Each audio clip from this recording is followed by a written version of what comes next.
Can the reserve list recover all of its lost value?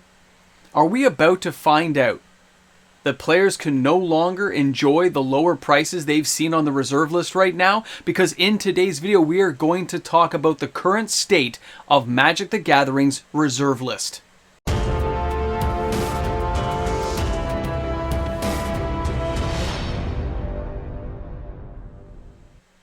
It's not as bad as everyone thinks, but it's not as good as everyone hopes. Welcome back, everyone. MTG Moxman here. Thanks again for hanging out with me on the channel today, and a reminder that if you enjoyed today's content, don't forget to like and subscribe to the channel. New content every single day. So what is happening in the market space for reserve list cards as well as singles? Well, the increase in sales has been tremendous. And now it's mainly happening in the singles of non-reserve list cards. Everything from Orcish Bowmasters to Dockside Extortionists. These mid-range cards are seeing a lot of play and a lot of sales. The increase in commons and uncommon sales has been going higher and higher week over week. And when you see this and compare it to sales on the reserve list, it seems like a mountain slide of cards are selling compared to reserve list cards. But when you separate the reserve list away from regular sales and you say these cards are being bought and sold, right? Well, they are. They're moving all the time, and the volumes of these sales are moving greater, and it's because the prices have been so low. The reserve list cards haven't been this low in years. And now that may be coming to an end. I mean, you didn't think the roller coaster was going to go on forever, did you? The ups and downs, the ups and downs. It's time for it to go up. It's time for you to get back in line and start waiting for those cards that you may desire. Is it that bad? Not quite. It's not as bad as the price is shifting overnight and you're now stuck looking at cards you can no longer afford. But there definitely is that kind of earthy tremor feel of prices ever so slightly freezing where they are, and in some cases starting to shift up in price. Now, I'm not sure of all the causes and reasons why some of these cards have started to uptick. I know the popularity of these cards and the lower price point of many of these desirable cards like the dual lands, the forks, the brain geyser that were like $50, $150, dual lands that were like $500, $600, $700. You can get heavily played ones for $2 and change for a Savannah, and that has attracted a new audience of buyer who recognizes that these decreased prices are really an opportunity to get cards they always wanted but always felt were too expensive, too pricey to want to spend that kind of cash on.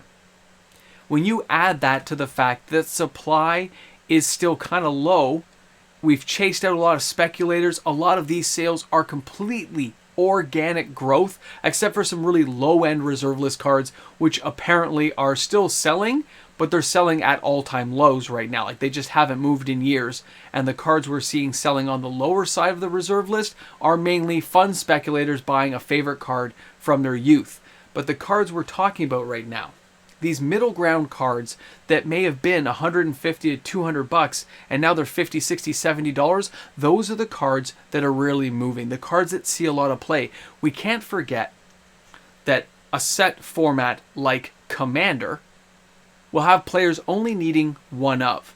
But imagine you're that player and you see a Sheoldred, you see a Dockside Extortionist, and you compare that to a heavily played Wheel of Fortune that you've always wanted, but now it's only like $150. A lot of players see that as their first opportunity to actually afford a card they want that had previously been as high as $750. Now, do these cards on the reserve list, deserve that opportunity to go all the way to the moon again? Not without a lot of help. I don't see the market shifting in that direction at all. So you can take your eyes off the wheel for a second and breathe a sigh of relief as you pull over to go to the bathroom. We are not going to see major shifting market reactions right now. We are just seeing a bit of a freezing and an upshift of individually highly sought after reserve list cards. And it's due to the overall market sales of singles that are non-reserve list. When you see box prices shifting up in price we've seen in the last several months, as Wizards of the Coast pushes the envelope of pricing of their products, it makes reserve list cards again look more attractive. When you see a Lake of the Dead that used to be a $350 card now being bought for $55. When you see Academy Rector that used to be $150 now going for $40. Players who wanted those cards and saw them played at their local LGS but thought they couldn't afford them, those are the cards they decide to dive in on.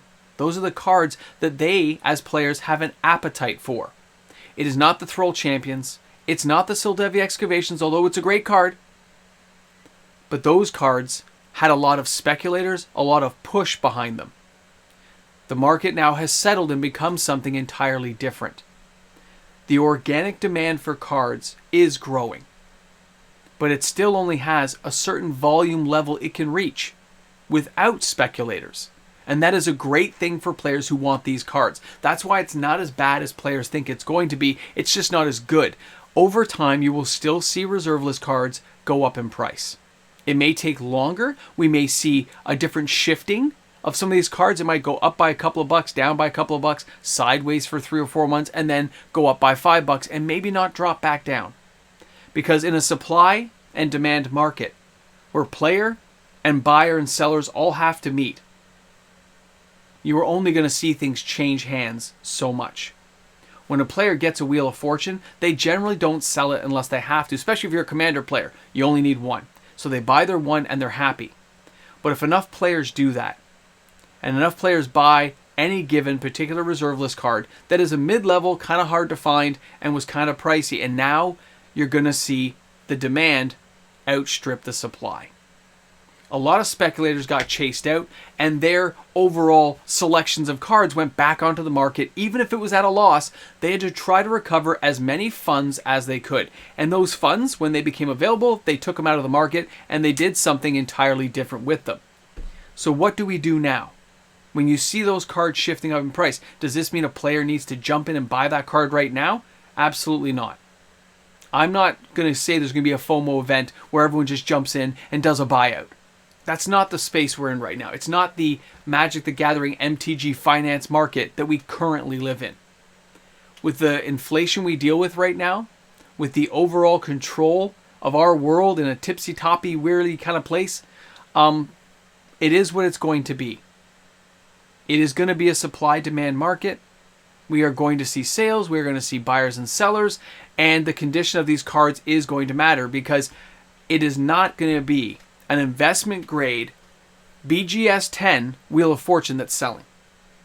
It is going to be the heavily played or moderately played one for $100 to $200 because that's what players want to pay. That's what players want to do. They don't want it in a pretty case on a wall. They want to have it in a deck and play with it, and they realize that the prices the way they are, they can afford that now. It's now a chance for them to afford it. And they've had this chance now for the last year, which is fantastic. But as players get used to that pricing, and they get used to seeing it at the lower price, just like Magic products that have been shifting up in value, when the market starts to turn, it happens very slowly. It happens very quietly. And you don't realize that these prices are shifting every week by 20 cents, 30 cents. For those of you guys who follow my top 10 videos on the weekends, you have noticed this. We've noticed the dual lands shifting upward. $4 here, $5 there. Nothing dramatic in any given week, but over the course of the month, that's $20. Doesn't seem like a lot for a tropical island or an underground sea, but when you do that month over month for 2 or 3 months, and you say, wasn't that like $100 less just a couple of months ago? That's when players start to notice it, and then they get that negative feeling that they can no longer afford the card. Where they felt a couple of months ago they were starting to save and build up the funds to maybe buy one of these cards that are mid-level or their first dual land. And now they're starting to feel it's out of reach. They're starting to say, Moxman, what happened? Why are things shifting this way? And it's because the cards are so cheap. It doesn't mean they're going to stay that way forever, but at the moment, this is the market we're in, and players are enjoying it. Players are buying the newest cards in droves. The latest sets are selling phenomenally well in the singles market. The reserve list cards, because of that, we are seeing new deck constructions, new ideas, which causes sales on the reserve list. It causes new commander decks to be created, and players say, I don't want to switch out cards, and it's so cheap, I can also buy an extra Brain Geyser. I can buy a Fork. I can buy a Mana Web, a Bubble Matrix. I can buy a Peacekeeper. I can go in and get a Volroth Stronghold for $50. This is where players start looking and saying, some of these cards I thought I couldn't afford, if they ever go back up, I'm going to make a fortune. And right now it's so cheap, I can play with it and use it. So it's not an active speculator as much as a player who wants to enjoy the card who sees the potential upswing of value later on. And that's where a lot of these sales are happening. So this is stuff to keep in mind going forward. If there's a card you want, keep an eye on it. If you think the card prices are going to stay cheap forever, I wouldn't bet the house on it. It's just not the way it looks like it's turning right now. It's not happening fast, but it is happening. Thanks again, guys, for hanging out. Oh, and by the way, before we end, I was going to say the whole little bit, but at the very end here, there's almost nobody here. A reminder, there's nothing going on with low-end reserve list cards. The ones everyone speculated and chased and had fun with, including myself, those cards aren't budging at all. It's these $40, $50 cards. It's the Null Rods. It's the Academy Rector. You're even seeing movement in some of the significant cards that used to be played all the time, like Forks, Brain Geysers, right? Those are the cards. Wheel of Fortune, Dual Lands. These are the cards that players organically are desiring and they're selling. Okay? Thanks again, guys, for hanging out. Thanks for being here on the channel. Can't wait to read those comments in the comment section. Are you hunting reserve list cards? Are you shopping for regular cards like the Orcish Bowmaster? Are you afraid of reprints? Are you enjoying the reserve list? These are things I want to know. Share them with us. Have a great day, everyone. We'll see you tomorrow for another video. A big shout out and thank you to all the fantastic patrons I have on my channel. Without you guys, daily uploaded content like this is just not possible. So thanks again for being there and being supporters of the channel. I'll see you tomorrow with another video. Welcome back to the Ramble Jamble. You've made it to the end of the video and I celebrate you all for being here. Why not, right? All right, guys. Yeah, singles are selling extremely well.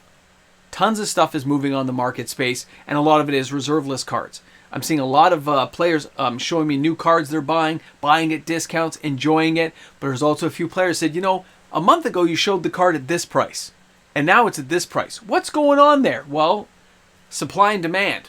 And there's just not as much supply as there is demand for some of the conditions of cards that players are looking for. So prices are shifting. It sucks, but it's the way it is. Anyway, thanks for being here. Thanks for hanging out. We are moving along here the day, and I have to get ready to go back to work tomorrow. So I'll see you guys later.